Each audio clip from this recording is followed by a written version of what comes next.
Alright everybody, and welcome to Paleo Pines. That's right, we're going to be checking out another game here on the channel. And today, it's going to be a bit of a farming game with quite the cute art style. Before we get started, however, I did want to say thank you to the developers for giving me the opportunity to check out the game and for hooking me up with the press release copy of the game. So what is Paleo Pines? Well, think Stardew Valley, but with dinosaurs. You're going to be farming and gathering and crafting your way to building an amazing farm filled full of all kinds of creatures, with a very unique way of gathering them. To begin, we're going to check out the game, give you a brief overview of everything you're going to be doing while you're playing, before going over the pros and cons, and our overall review. When the game first starts, you're given an opportunity to pick a name as well as a character. There's a little bit of design here and there. Character creator is definitely limited, but a fantastic option for the game. Once you have your character, you're given a beautifully drawn art book for your beginning cinematic before moving on to your farm. You are quickly greeted by a pair of NPCs by the names of Mary and Owen, who seem rather surprised by our little parasaur friend here. You're then given your first quest to go and speak with the other NPCs and get to know your neighbors. And on your way, you'll even run across some really cool looking dinosaurs. I gotta say, they did a good job with the assets on this one. One tool you'll find yourself utilizing a lot is the journal, where you can keep track of all of your discoveries, including learning about new herbs, new vegetables, new gardening items, and even the dinosaurs themselves. We now find ourselves in the main city. So here you're going to be able to stop at all the different shops. There's plenty of things to purchase that will help you along the road, including one NPC that sells saddles and another one that's going to sell you different fences and tools you're going to need in order to build up your farm. Towards the center of town, you will of course run into the bulletin board, where you can pick up a ton of little quests to earn a little bit of money after returning home from meeting all the fantastic NPCs in the village. We decide to take a nap. We awake to find our parasaur friend has found something rather interesting. A flute. Now this tool is going to be how you tame all of the creatures out in the world, and there are a lot of them.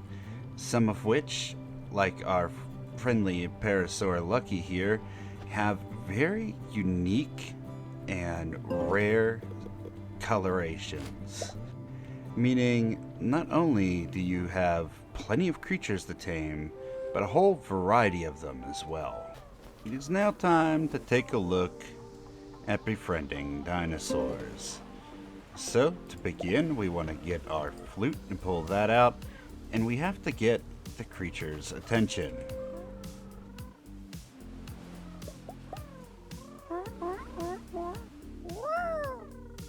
The dinosaur will begin to call, and we just simply play that back to them.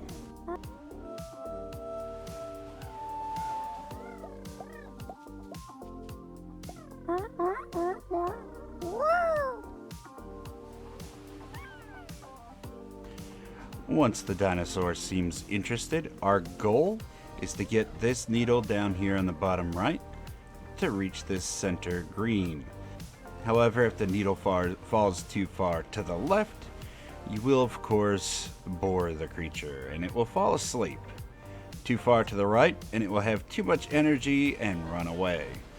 Now, In order to move the needle left, you have to soothe the creature, calming it down.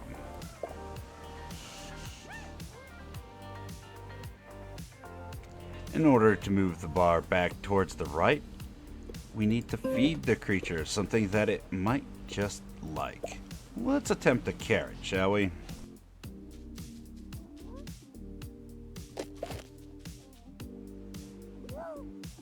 Ooh, it seems our friend liked that a lot. And now that we're in the green, all we have to do is simply hit befriend and give it one of its more favorite treats. Let's see how a crunchy thing do.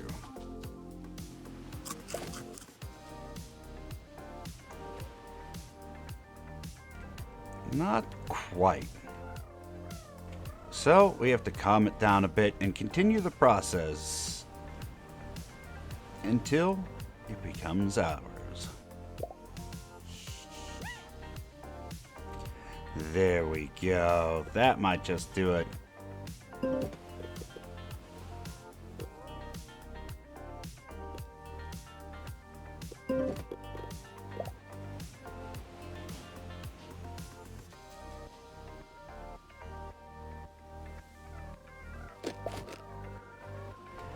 Bam!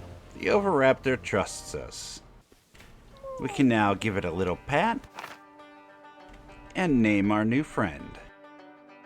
It's now time to build our garden. Simply get out your hoe, smack the ground a few times, lay down some seed, and then water. This process will become much easier later on, as you'll have dinosaurs who can actually water your garden for you very quickly. And doing so will, in fact, reward the dinosaur with some much needed experience points, meaning they can perform a ton more actions down the road. Speaking of actions, at the top of the screen you can see the stamina bar. As you perform tasks, your character will become more and more fatigued. If this bar drops to 0, you won't be able to do anything else within the game that requires stamina usage. This also applies to the dinosaurs. They will have a limited amount of actions that they can perform each day. Sleeping will replenish this bar, and as you and the dinosaurs level together, you will of course be able to perform even more actions later down the road. However, with that brief introduction to the game out the way, it's now time to speak about the pros and cons. So, on the pros side, the visuals are really nice.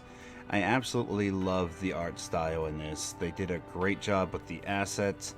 I didn't have any problem keeping the game at max frames on Ultra, although I am running a 3070 with 64 gigs of RAM as well as an i9, so your experience could differ from mine.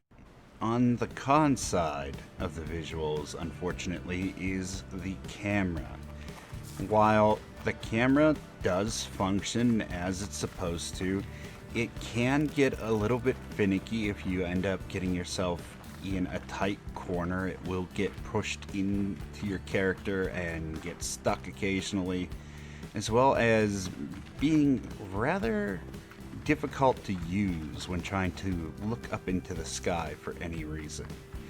It tends to get stuck on the ground and push real tight into your character, blocking your vision, and with large buildings such as tree houses and stuff that you want to kind of get a better look at, it becomes rather difficult.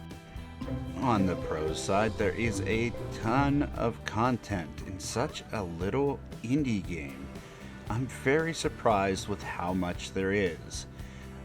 Right now, from what I can tell, there's at least 3 maps. I cannot, unfortunately, show some of the biomes, as there is currently an embargo. However, suffice to say, the ones that I've seen so far look great. They did a good job with everything that I've seen so far. Also, in the content category, there is a ton of quests that you can go and do. There's a bulletin board in the main town where you can go and get some little side quests, as well as you progress through the game, getting some main quests that will teach you even further skills such as cooking. There are plenty of things to research, as well as being able to tame a ton of dinosaurs. I feel like there's so much more to discover about this game, and I'm looking forward to continuing to play. And honestly, I'm struggling to find further cons with the game. It's very cute art style. The music does play on repeat a lot, but it's not grating on the ears or anything, so I don't really find a reason to throw that into the cons. However, it was worth mentioning. And so, we've come to the rating. So what would I give the game? Definitely an 8. Solid 8 for sure. It's definitely a well above average game. Is it game of the year? Probably not. It's definitely got some issues with that camera. But if you can manage to look past all that, there's so much content here, and I would definitely give this game a recommendation, especially if you're a fan of Stardew Valley and just like dinosaurs in general. This game is a ton of fun. And with that, we have come to the end of the video. Once again, I wanted to thank the developers for giving me the opportunity to check out the game and showcase it here for everybody. Hopefully you've enjoyed the review and you'll stop back out again for even more reviews in the future. But before you go, make sure you get down in the description, check you out all those media links, likes, follows, subs, all those fun things, and then take care of yourself, take care of your loved ones, stay healthy out there, and I'll see you on the next one. Bye, everybody.